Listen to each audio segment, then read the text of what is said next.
রাসূল সাল্লাল্লাহু আলাইহি ওয়াসাল্লাম বলেন, আমাকে তোমাদের সন্তান সন্ততি ধন দৌলত টাকা পয়সা জায়গা জমি যা কিছু আছে এই সব কিছুর চাইতে আমি রাসূলকে যতক্ষণ পর্যন্ত না তোমরা বেশি ভালোবাসতে পারবে ততক্ষণ পর্যন্ত তোমরা পরিপূর্ণ মুমিন হতে পারবে না, মুসলমান হতে পারবে না। বলেন সুবহানাল্লাহ।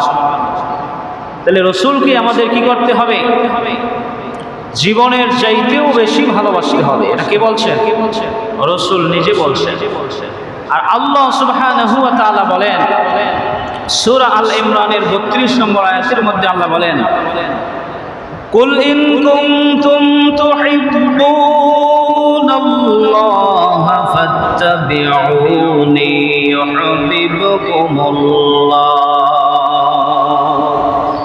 ইউহিব্বুকুমুল্লাহ ওয়া ইয়াগফির লাকুম যুনুবাকুম ওয়াল্লাহু গফুরুর রহিম।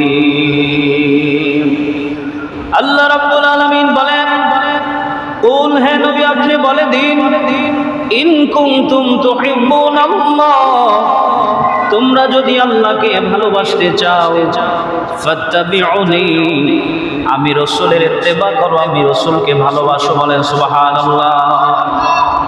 তাহলে আল্লাহ পাক বলেন, আল্লাহকে যদি কোনো মানুষ ভালোবাসতে চায় তাহলে রাসূলকে ইত্তেবা করতে হবে, রাসূলকে ভালোবাসতে হবে। রাসূলের ইত্তেবা হলো রাসূল যা বলছেন, যা করছেন, যা সম্মতি দিয়েছেন এই সব কিছু আমার জীবনে মানতে হবে। তাইলে রাসূলের প্রতি ভালোবাসা হবে, নচেত ভালোবাসা সম্ভব নয়। আল্লাহ রাব্বুল আলামিন বলেন, ফাত্তাবিউনি ইউহিব্বুকুমুল্লাহ তোমরা যদি রাসূলকে ইত্তেবা করতে পারো, রাসূলকে যদি ভালোবাসতে পারো, রাসূলকে যদি সন্তুষ্ট করতে পারো, ইউহিব্বুকুমুল্লাহ আমি আল্লাহ তোমাদেরকে ভালোবাসবো। বলেন সুবহানাল্লাহ। শুধু ভালোবেসেই ক্ষান্ত নয়, আল্লাহ পাক বলেন, ওয়া ইয়াগফির লাকুম যুনুবাকুম তোমাদের জীবনের সমস্ত গুনাহগুলি আমি আল্লাহ সুবহানাহু ওয়া তাআলা রাসূলকে ইত্তেবা করার কারণে, রাসূলকে মানার কারণে, রাসূলকে ভালোবাসার কারণে আমি তোমাদের জীবনের গুনাহ ক্ষমা করে দিব। বলেন সুবহানাল্লাহ। রাসূল সাল্লাল্লাহু আলাইহি ওয়াসাল্লামের ইত্তেবা কত জরুরি। রাসূলের ভাষ্য অনুযায়ী জীবনের চাইতেও রাসূলকে বেশি ভালোবাসতে হবে, নইলে মুমিন হতে পারবো না, পরিপূর্ণ ঈমানদার হতে পারবো না।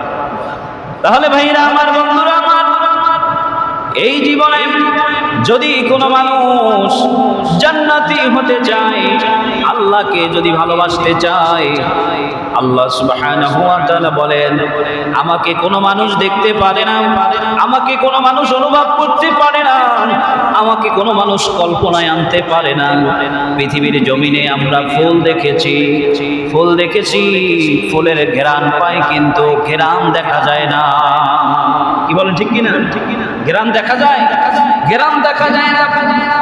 এই জন্য বাজান আমার আল্লাহ রাব্বুল আলামিন বলেন, আমাকে তোমরা বিশ্বাস করেছো, আমাকে তোমরা মানতেছো, রাসূলের মাধ্যমে আল্লাহ দেখার আয়না হলো রাসূল। বলেন সুবহানাল্লাহ।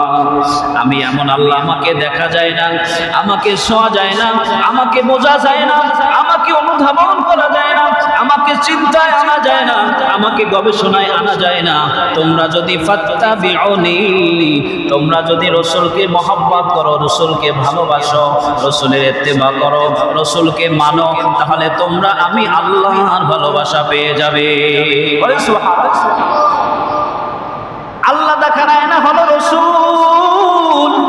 কোন মানুষ যদি আল্লাহকে পেতে চায়, সে যেন রাসূলকে মানে, রাসূলকে মহব্বত করে, রাসূলকে ভালোবাসে।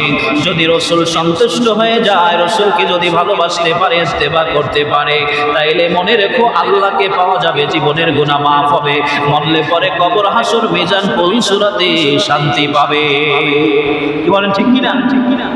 ভাইরা আমার, বন্ধুরা আমার, এই পৃথিবীর জমিনে ফুলের ঘেরান দেখা যায় না, ফুল দেখা যায়, ফুল ধরা যায়, ফুলকে অনুধাবন করা যায়, ফুল নিয়ে গবেষণা করা যায়, চিন্তা করা যায়, কিন্তু ফুলের জ্ঞান কখনো ধরা যায় না, ছোঁয়া যায় না, জ্ঞানের বাহিরে। কি বলেন ঠিক কিনা? আমার আল্লাহ রাব্বুল আলামিন বলেন, আমি আল্লাহ হলাম তোমাদের জ্ঞানের বাহিরে। যদি তোমরা রাসূল পর্যন্ত পৌঁছতে পারো, তাহলে আমি আল্লাহ তোমাদেরকে ভালোবাসবো, জীবনের গুনাহ ক্ষমা করব, তোমাদের জীবনের আদর্শকে আমি আল্লাহ সুবহানাহু ওয়া তাআলা রাসূলের মতো করে দিব, আর রাসূলের মতো যদি আদর্শ হয় আমি জান্নাত দিয়ে দিব। সুবহানাল্লাহ। এই জন্য আল্লাহ রাব্বুল আলামিন রাসূলকে জানায়া দিলেন, হে হাবিব, আপনার জীবন আদর্শের মধ্যে, আপনার জীবনের মধ্যে এমন উত্তম চরিত্র আছে, যেই চরিত্র যদি কোনো মানুষ গ্রহণ করে, সেই মানুষটাও একজন আদর্শবান মানুষ হয়ে যাবে। বলেন সুবহানাল্লাহ। এই জন্য বাজান সাহাবায়ে কেরাম রাসূলকে অনুসরণ করেছেন, রাসূলকে ভালোবেসেছে, জীবনের চাইতেও বেশি রাসূলকে মহব্বত করেছে। সাহাবায়ে কেরাম পৃথিবীর স্বর্ণালী যুগের মানুষ হয়েছে। এই পৃথিবীতে যত মানুষ আসবে সাহাবায়ের মতো আর হতে পারবে না। সাহাবারাই শ্রেষ্ঠ। সাহাবারাই কি শ্রেষ্ঠ, তাদের থেকে শ্রেষ্ঠ আর কেউ হতে পারবে না। এই জন্য রাসূল বলেন, মান আহইয়া সুন্নতি ফাকাদ আহাব্বানি ওয়া মান আহাব্বানি কানা মাইয়া ইয়াওমাল কিয়ামাতি ফিল জান্নাহ। রাসূল বলছে, কোন মানুষ যদি জীবনে একটা মাত্র সুন্নাত জিন্দা করে, এই সুন্নাত জিন্দা করার পরে যদি মহব্বত করে ভালোবেসে তার জীবনকে যদি সাজায় নেয়, সেই সুন্নাত দিয়া সাজানোর পরে আমি রাসূল বলে দিলাম, কিয়ামতের পরে সে আর আমি জান্নাতে পাশাপাশি থাকব। সুবহানাল্লাহ। একটা সুন্নাত যদি কোনো মানুষ জিন্দা করতে পারে, অপর হাদিসের মধ্যে আসছে, কোন মানুষ যদি একটা সুন্নাতকে মহব্বত করে ভালোবেসে যদি সেই সুন্নাতটাকে নিজের আদর্শ বানায় নেয় রাসূলের আদর্শ হিসাবে, তাহলে ওই মানুষটা কিয়ামতের পরে রাসূল সাল্লাল্লাহু আলাইহি সাল্লাম আর রাসূল পাশাপাশি থাকবে। বলেন সুবহানাল্লাহ। দেখেন ভাইজান, ইয়ামেন শহরের সেই ওয়াইস কুরনি রাহমাতুল্লাহ আলাইহি, তিনি সাহাবী ছিলেন না, তিনি ছিলেন তাবী। রাসূলকে কোনোদিন দেখে নাই ওয়াইস কুরনি। রাসূল সাল্লাল্লাহু আলাইহি ওয়াসাল্লামের একটা সুন্নাত শুধু নিজের মধ্যে লালন করেছে। হযরতে আলী এবং ওমরকে বললেন, রাসূল এই জামাটা ওয়াইস কুরনিকে পরিয়ে দিবে, আর বলবে এটা রাসূলের জুব্বা মোবারক, আর বলে দিবে ওয়াইস কুরনিকে তোমরা যখন সামনে পাবে তখন বলবে উম্মতের জন্য, রাসূলের উম্মতের জন্য আল্লাহর দরবারে একটু হাত তোলার জন্য। সুবহানাল্লাহ। কারণ কি? কারণ হলো ওয়াইস কুরনির মধ্যে ছিল নবীর প্রেম ভালোবাসা। ওয়াইস কুরনির প্রতি রাসূলের প্রেম ছিল, ওয়াইস কুরনি রাসূলের প্রতি প্রেম ছিল, ভালোবাসা ছিল, এবং তার মাকে তিনি খেদমত করতেন, মাকে ভালোবাসতেন। রাসূলের ইত্তেবা ওয়াইস কুরনি রাহমাতুল্লাহ আলাইহি লালন করেছে, পালন করেছে, আদর্শ ধরে রেখেছে। আল্লাহ রাসূল বলে গিয়েছেন, আল্লাহ রাসূল বলছেন তোমরা এই জামাটা ওয়াইস কুরনিকে পরায়া দিবে, আর ওয়াইস কুরনিকে যেই জায়গায় পাবে বলবে উম্মতের জন্য যেন ওয়াইস কুরনি একটু হাত তোলে। বলেন সুবহানাল্লাহ। শুধু দুনিয়ায় নয়, ওয়াইস কুরনির মর্যাদাটা এমন হবে, আল্লাহ পাক রব্বুল আলামিন জান্নাতীদেরকে যখন জান্নাতের মধ্যে দিয়ে দিবে, জাহান্নামীদেরকে যখন জাহান্নামের মধ্যে দিয়ে দিবে, তখন ওয়াইস কুরনিকে ডাকা হবে, ওয়াইস কুরনিকে ডাকা হবে আর বলবে, হে ওয়াইস কুরনি, জান্নাতি এবং জাহান্নামী সব তোমাকে সব দেখার জন্য সুযোগ করে দিলাম। ওয়াইস কুরনি রাহমাতুল্লাহ আলাইহি সম্পর্কে রাসূল বলছেন, ওয়াইস কুরনি হাত আঙ্গুল যত দূর পর্যন্ত জাহান্নামের মধ্যে আঙ্গুল ইশারা করবে, কাতারে কাতারে মানুষ, জাহান্নামী মানুষগুলো জান্নাতি হয়ে যাবে। সুবহানাল্লাহ। ওয়াইস কুরনির কত পাওয়া, কত ক্ষমতা দিলেন আল্লাহ। কেন? রসুলের প্রেম আছে, ভালোবাসা আছে, রসুলের আদর্শ আছে, রসুলের সুন্নাহ আছে। বলেন সুবহানাল্লাহ।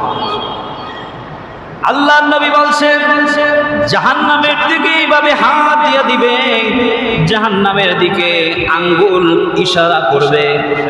অয়স্করণী যত ইশারা করবে, যত দূর যাবে তত দূর পর্যন্ত কাতারে কাতারে কাতারে কাতারে মানুষ, জাহান্নামী মানুষগুলো জান্নাতি আল্লাহ বানায় দিবে। সুবহানাল্লাহ। তাহলে রসুলের প্রেম দরকার আছে কি নাই? রসুলের ভালোবাসা দরকার আছে কি নাই?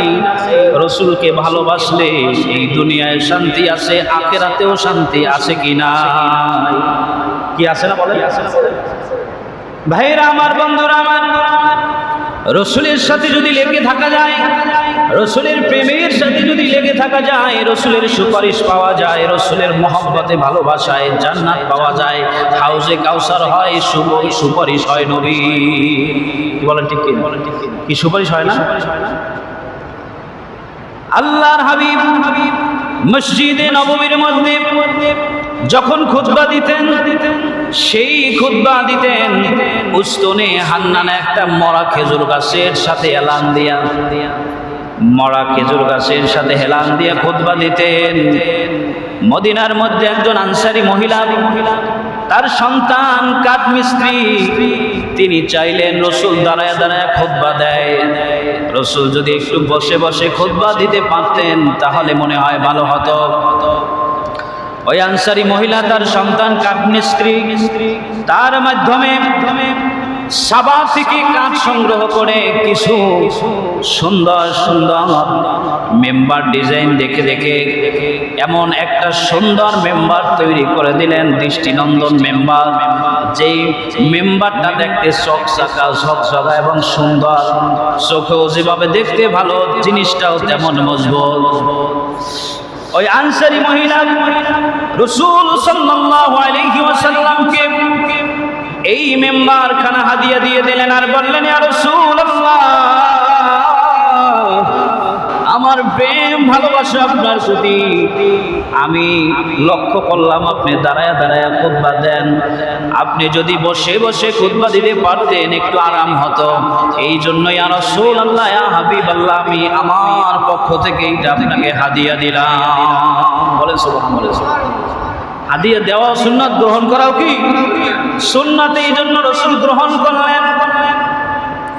জুমার দিন যখন ওই মেম্বারে বসে রাসূল খুতবা দেওয়া শুরু করে দিলেন, তখন উস্তনে হান্নানা সেই মৃত্যু খেজুর গাছটি এরকম করে কান্না শুরু করে দিলেন, কারণ মেম্বারের জায়গায় ছিল ওই খেজুর গাছ। মেম্বার যখন বসাইছে তখন ওই খেজুর গাছ আর ওখানে নাই, খেজুর গাছ সরাই দিছে, খেজুর গাছ সরাই দিছে, উস্তনে হান্নানা সরাই দিল, মেম্বার খানা বসায় দিল।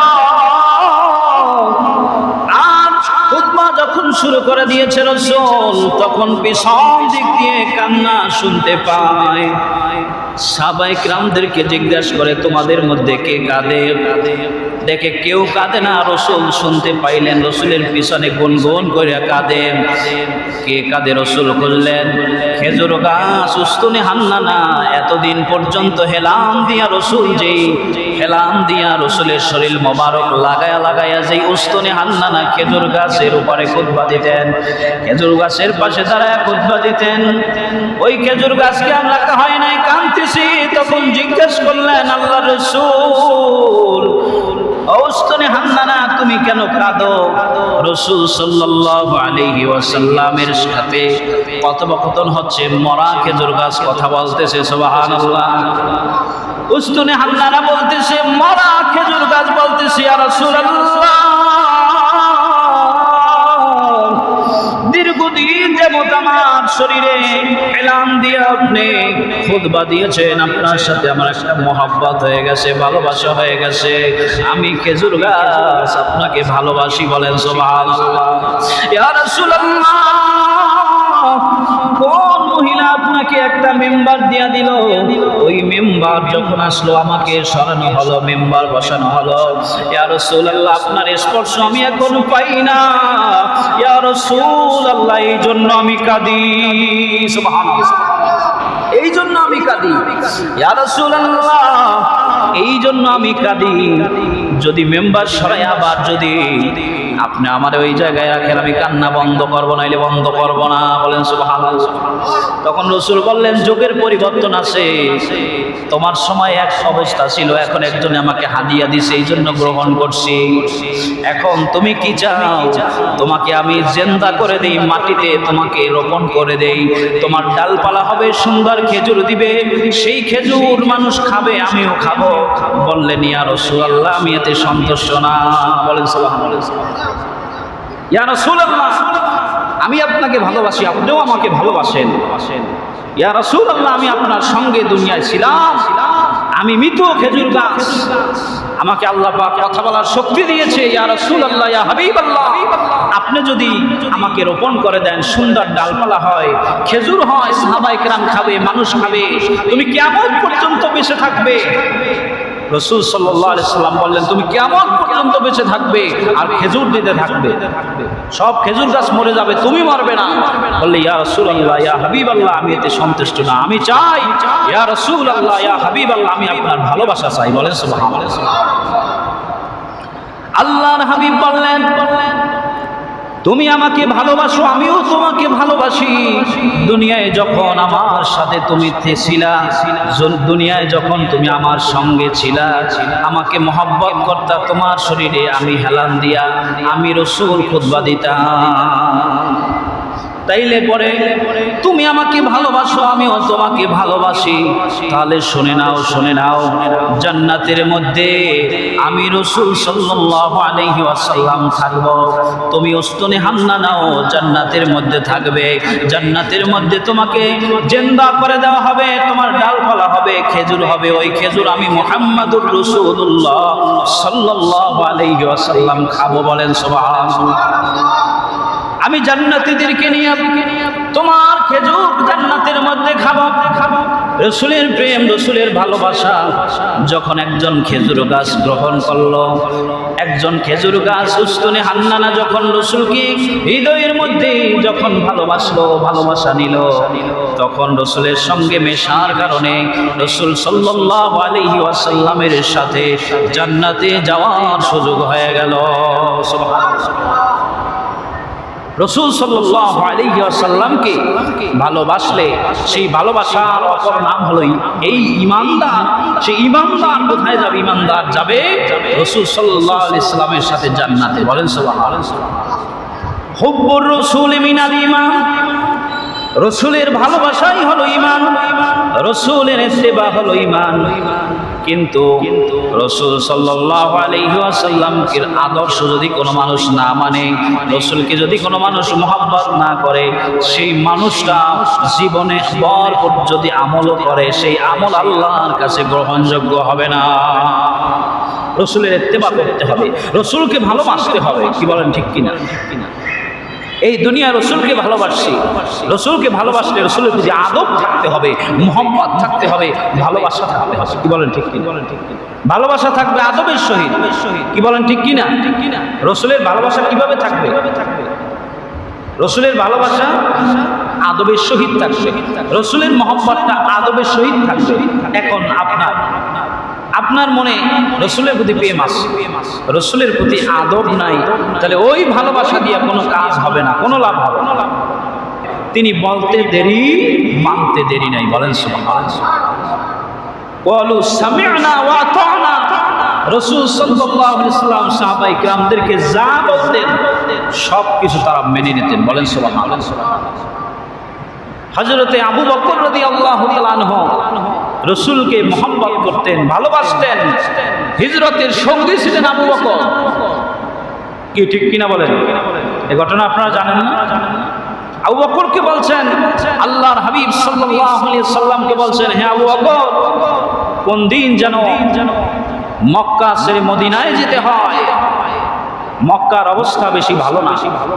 যেই দিন বলছিল রাসূল, ওই দিন থেকে আবু বকর কোনোদিন রাত্রে ঘুমায় নাই। বলেন সুবহানাল্লাহ। পিঠ ঠেকাইয়া দরজার সাথে রাখছেন।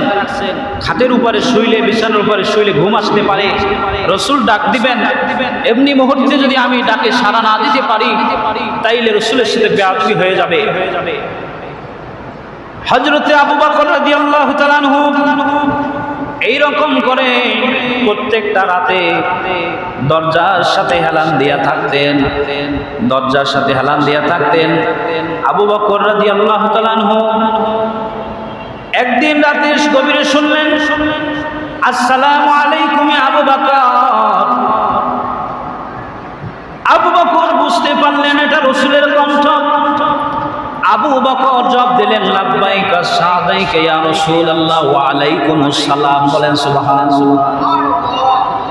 আবু বকর বেরিয়ে গেলেন, রাসূল সাল্লাল্লাহু আলাইহি ওয়াসাল্লামকে বললেন, ইয়া রাসূলুল্লাহ ইয়া হাবিবাল্লাহ, আমি উপস্থিত। ইয়া রাসূলুল্লাহ, আমি আমার কদমে, আমি আপনার কদমে উপস্থিত। ইয়া রাসূলুল্লাহ, আপনার হুকুম কি? বললেন, আবু বকর তোমাকে বলছিলাম মক্কার অবস্থা বেশি ভালো না, কোনদিন যেন মক্কা থেকে মদিনায় হিজরত করতে হয়।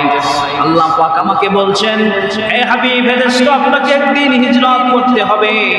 এই হিজরত আমি যখন আপনাকে হুকুম করব তখন আল্লাহ আমাকে হুকুম করেছে আবু বকর মক্কা থেকে মদিনায় যেতে হবে।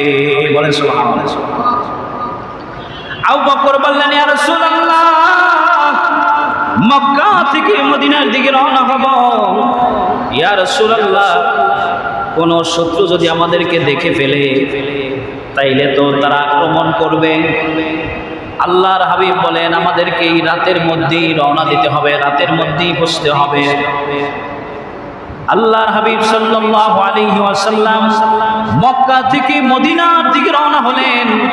মদিনার দিকে হাঁটতেছে আবু বকর ডানে হাঁটে, বামে হাঁটে, সামনে হাঁটে, পিছনে হাঁটে। কোনদিন রাসূল সাল্লাল্লাহু আলাইহি ওয়াসাল্লাম হিজরতের আগে আবু বকরকে সামনে হাঁটতে দেখে নাই। আল্লাহ রাসূল সামনে হাঁটতেন, আবু বকর, ওমর, ওসমান, আলী সহ সাহাবায়ে কেরাম পিছনে হাঁটতেন। আর হিজরতের দিন রাতে আবু বকর সামনে যায় কতক্ষণ, ডানে যায় কতক্ষণ, বামে যায় কতক্ষণ, পিছনে যায় কতক্ষণ। জিজ্ঞাসা করলেন আল্লাহর হাবিব সাল্লাল্লাহু আলাইহি ওয়াসাল্লাম, হে আবু বকর, কোনদিন আপনাকে আমার সামনে হাঁটতে দেখি নাই, কতক্ষণ আপনি সামনে হাঁটেন, পিছনে হাঁটেন, ডানে হাঁটেন, বামে হাঁটেন, এরকম অবস্থা কেন? আপনি ছটফট করতেছেন কেন? তখন আবু বকর বলে, ইয়া রাসূলুল্লাহ, ইয়া হাবিবাল্লাহ, আপনাকে জীবনের চাইতেও বেশি ভালোবাসি, মহব্বত করি। কোন শত্রু যদি আপনাকে লক্ষ্য করে তীর ছুঁড়ে মেরে যায় তাহলে তীরটা যেন আমি আবু বকরের শরীরে লাগে। ইয়া রাসূলুল্লাহ, আপনার গায়ে যেন, আপনার শরীরে যেন না লাগে, আপনার শরীরে যেন না লাগে। ইয়া রাসূলুল্লাহ, আমি এই জন্য ডানে কতক্ষণ যাই, বামে কতক্ষণ যাই, আমি পিছনে হাঁটি, সামনে হাঁটি, কারণ কি? তীর মারলে যেন আমার গায়ে লাগে। বলেন সুবহানাল্লাহ। হাঁটলেন, ক্লান্ত হয়ে গেলেন। গারে সুরের মধ্যে আল্লাহর হাবিব সাল্লাল্লাহু আলাইহি ওয়াসাল্লাম বিশ্রাম করলেন। আবু বকরকে বললেন, এই জায়গা আমরা কতক্ষণ বিশ্রাম করে নেই। হযরতে আবু বকর রাদিয়াল্লাহু তাআলা আনহুর কোলে মাথা দিয়া আল্লাহর হাবিব বিশ্রাম নিচ্ছিলেন, ঘুমাইছিলেন। ওই গারের সুরের মধ্যে একটা সাপ আল্লাহ রাসূলকে দেখার জন্য হাজার হাজার বছর অপেক্ষা করছে। সুবহানাল্লাহ। ওই জায়গায় অনেকগুলো গর্ত ছিল, প্রত্যেকটা গর্তের মধ্যে হযরতে আবু বকর রাদিয়াল্লাহু তাআলা আনহুর কাছে রুমাল ছিল। রুমাল ছিঁড়ে ছিঁড়ে টুকরাগুলো দিয়ে দিল। টুকরাগুলো দিলেন, একটা মাত্র ছিদ্র বন্ধ করতে পারে নাই। ওই গর্তের উপরে পা দিয়েছিলেন। হযরতে আবু বকর রাদিয়াল্লাহু তাআলা আনহুর পা ছিল ওইটা। আর ওই সাপ গর্ত থেকে আল্লাহ রাসূলকে দেখার জন্য, এক নজর দেখার জন্য হাজার হাজার বছর পর্যন্ত অপেক্ষা করেছে ওই গুহার মধ্যে। আল্লাহ রাসূলকে দেখার জন্য গর্ত থেকে উঠতে চায়, বারবার উঠতে পারে না, কারণ আবু বকর পা দিয়ে ওই জায়গা আটকে রেখেছে। অস্থির হইয়া ওই সাপ তাকে ধ্বংসন করেছে, সবল দিয়েছে। সবল পেয়ে বিশ্বে শরীর নীল হয়ে যাচ্ছে। আল্লাহর হাবিব সাল্লাল্লাহু আলাইহি সাল্লাম হয়ে গেছেন। আল্লাহ রাসূল বিশ্রাম নিচ্ছেন, আল্লাহ রাসূলকে জাগাবেন চাইলেন না। তখন আবু বকর রাদিয়াল্লাহু তাআলা আনহু চোখ দিয়া ঝরঝর করে করে পানি পড়ে নবীজির মহব্বতে, আর এক বিষে শরীরে বিষ ব্যথা এবং রসুলের মহব্বত ভালোবাসা। রসুল যদি জেগে যায় ঘুম থেকে বিশ্রামে যদি ডিস্টার্ব হয়, তাহলে ভালোবাসায় ব্যাঘাত হয়ে যাবে, প্রেমে ব্যাঘাত হয়ে যাবে। এই জন্য আর রসুলকে ডিস্টার্ব করলেন না। হঠাৎ করে রসুল সাল্লাল্লাহু আলাইহি ওয়াসাল্লামের গাল মোবারক, এর উপরে গাল মোবারকের উপরে হযরতে আবু বকর রাদিয়াল্লাহু তাআলা আনহুর পানি পড়ল। চোখের পানি পড়ার পর আল্লাহর হাবিব ঘুম থেকে জাগ্রত হলেন। রসুল সাল্লাল্লাহু আলাইহি ওয়াসাল্লাম জাগ্রত হয়ে বললেন, ইয়া আবু বকর, আপনি কেন কাঁদেন? আল্লাহ রসুলকে বললেন, ইয়া রাসূলুল্লাহ, ইয়া হাবিবাল্লাহ, একদিকে আপনি আমার কোলে মাথা দিয়া ঘুমাচ্ছেন, আমি যদি আপনাকে জাগাই সেটা ডিস্টার্ব করি, বেয়াদবি হয়ে যাবে, বেয়াদবি হয়ে যাবে। আরেকদিকে একটা সাপ আমাকে সবল দিয়েছে, এর বিষে আমি কোন দিকে যাব, আমি কি করব, আমি বুঝতে পারছিলাম না। চোখ দিয়ে পানি পড়েছে। ইয়া রাসূলুল্লাহ, আপনার গাল মোবারকে আমাকে ক্ষমা করবেন। ইয়া রাসূলুল্লাহ, আমি বুঝতে পারি নাই। আবু বকর রাদিয়াল্লাহু তাআলা আনহুর এই অবস্থা দেখে, যেই জায়গায় সাপে সবল দিয়েছে, দংশন করেছে, ওই জায়গায় রসুলের লালা মোবারক নিয়ে একটু মুছে দিলেন, লাগায়া দিলেন। আল্লাহর হাবিব লালা দেওয়ার পরে আবু বকর বলতেছে, আমার সমস্ত বিষগুলো আমার সুন্দরভাবে আমি ঠিক হয়ে গিয়েছিলাম। আর বিষ ব্যথা নাই, আর ব্যথা নাই। ইয়া রাসূলুল্লাহ, ইয়া হাবিবাল্লাহ, আপনার লালা মোবারক যখন আমার এই পায়ে দেওয়া হলো, সাথে সাথে আমার ব্যথা দূর হয়ে গেল। বলেন সুবহানাল্লাহ। সাপ রসুলকে দেখার জন্য ওই গুহায় আসছিল, রসুলকে দেখার জন্য সবাই পাগল ছিল। গাছ পর্যন্ত রসুলকে দেখার জন্য এরকম এক যুদ্ধের মধ্যে তাঁবুর ভিতরে আল্লাহ রসুল শোয়া, সাইড দিয়ে খোলা বাতাস আসতেছে।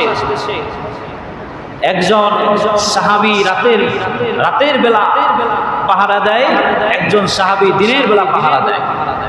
এরকম করে আল্লাহ রসুল সাল্লাল্লাহু আলাইহি ওয়াসাল্লাম যখন ঘুমাচ্ছিলেন, তখন একটা গাছ মানুষের মতো ওই জায়গা থেকে হেঁটে হেঁটে হেঁটে হেঁটে আল্লাহ হাবিবের সামনে আসলেন।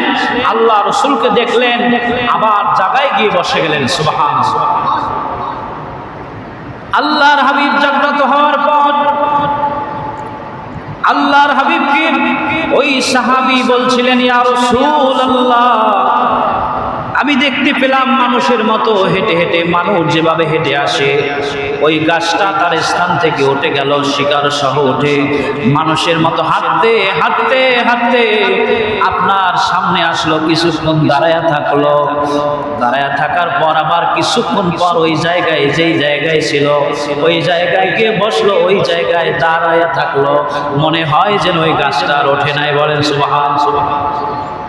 রসুল বলছিলেন, ওই গাছটা আল্লাহ পাকের কাছে হুকুম চাইল, ইয়া রাব্বাল আলামিন, বন্ধু আপনার এত কাছে, নূর নবীজি এত কাছে, আমি দেখব না, সেটা হয় না। এত দূর থেকে আমি দেখতে পাই না। ইয়া রাব্বাল আলামিন, আপনি আমাকে যদি অনুমতি দেন, আপনি একটু কাছে গিয়ে আমি দেখতে চাই। বলেন সুবহানাল্লাহ।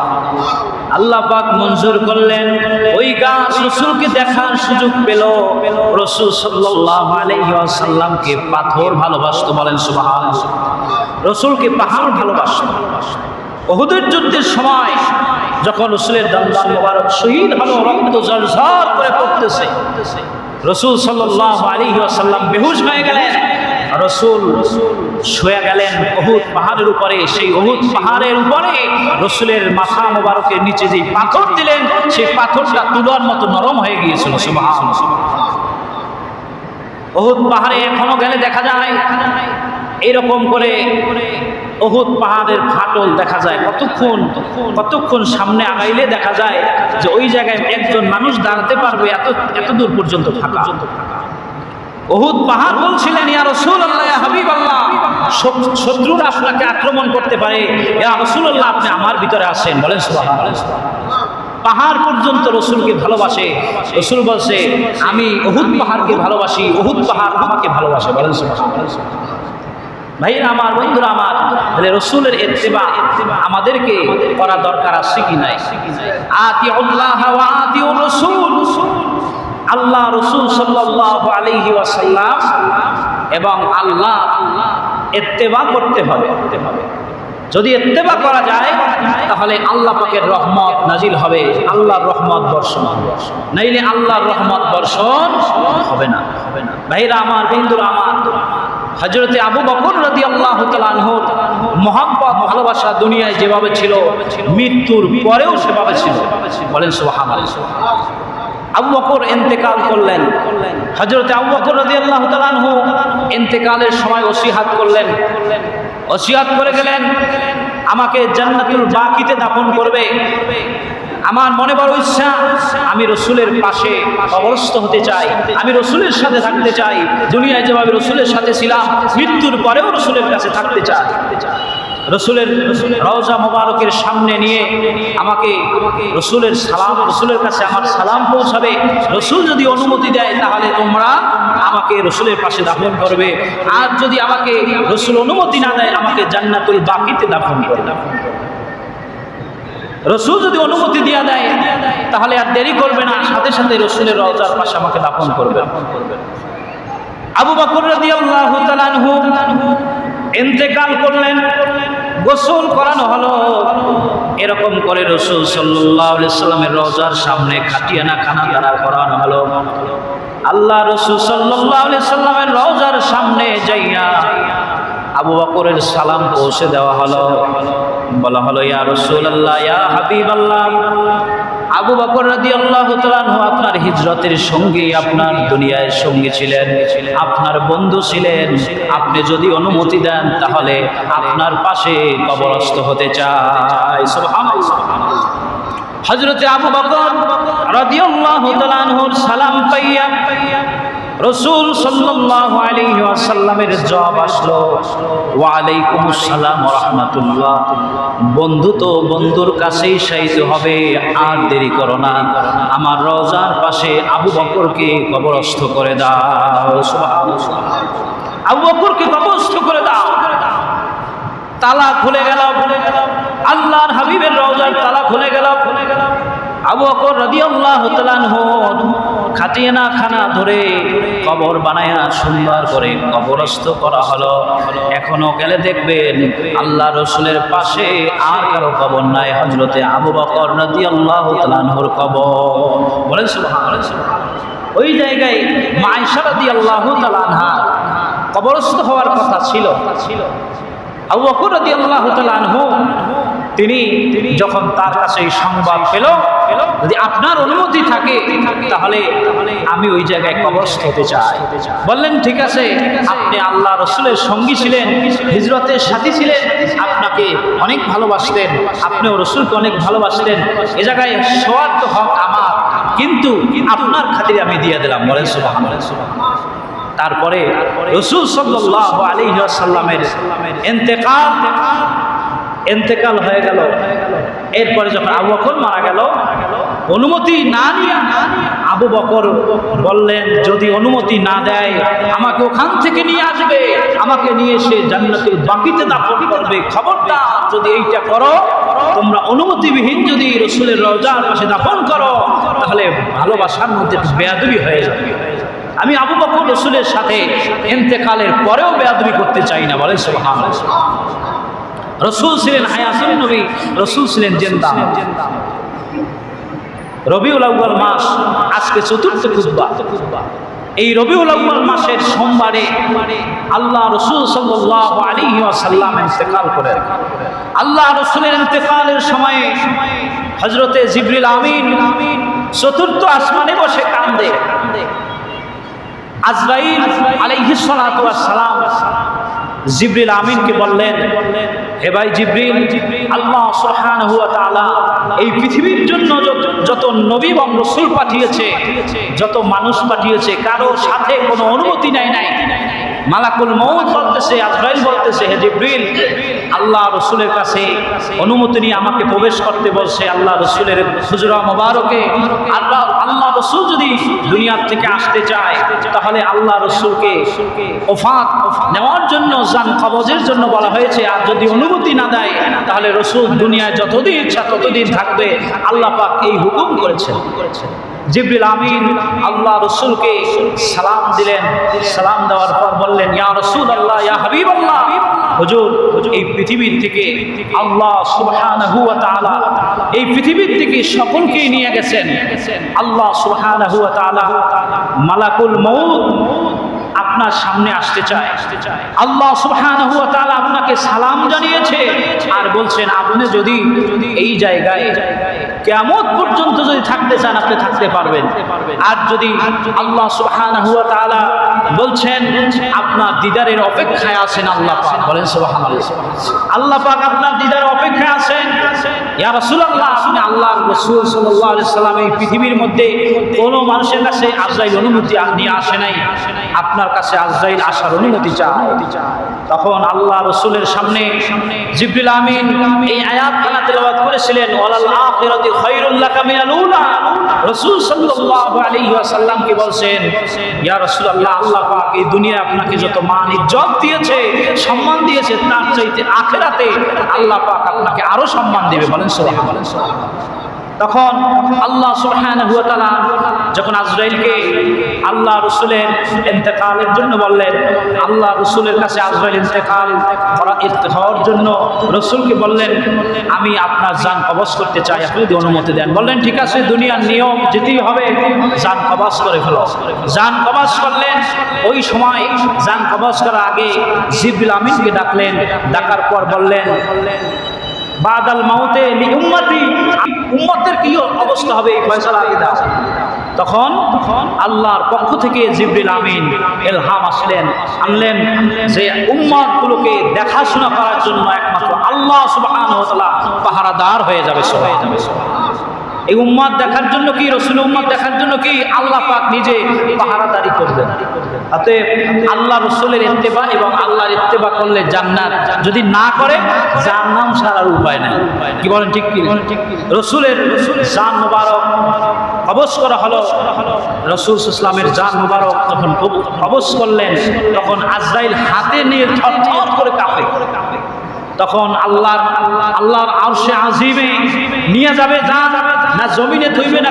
আজরাইল অস্থির হয়ে গেছে, তাম পৃথিবী থরথর করে কাঁপছে। রাসূলের ইন্তেকালে সব অন্ধকারাচ্ছন্ন হয়ে গিয়েছে। রাসূল সাল্লামের রূহ মোবারক সম্পর্কে আল্লাহ পাক বললেন, এই রূহ আসমানেও নয় জমিনেও নয়, রাসূলের দেহ মোবারকের মধ্যে যেই জায়গায় ছিল সেই জায়গায় রেখে দাও, বলেন সুবহানাল্লাহ। রাসূল সাল্লামের রূহ মোবারক শরীরেই রাখা হলো। রাসূল হায়াতুন নবী, জিন্দা নবী।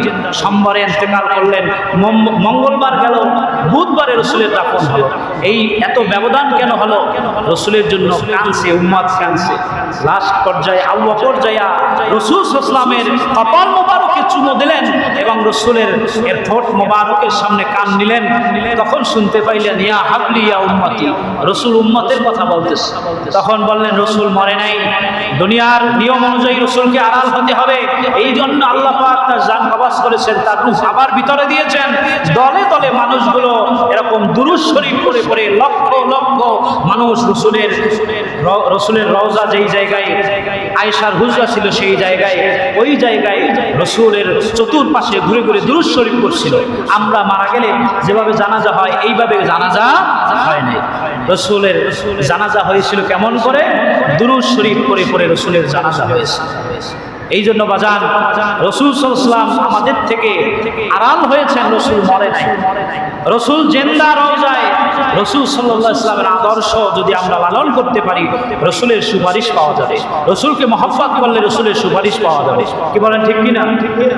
আল্লাহ পাক আমাদেরকে রাসূলের মহব্বত এবং আদর্শকে হৃদয়ের মধ্যে লালন করে রাসূলের ইত্তেবা করে দুনিয়া থেকে বিদায় হওয়ার তৌফিক দান করুক।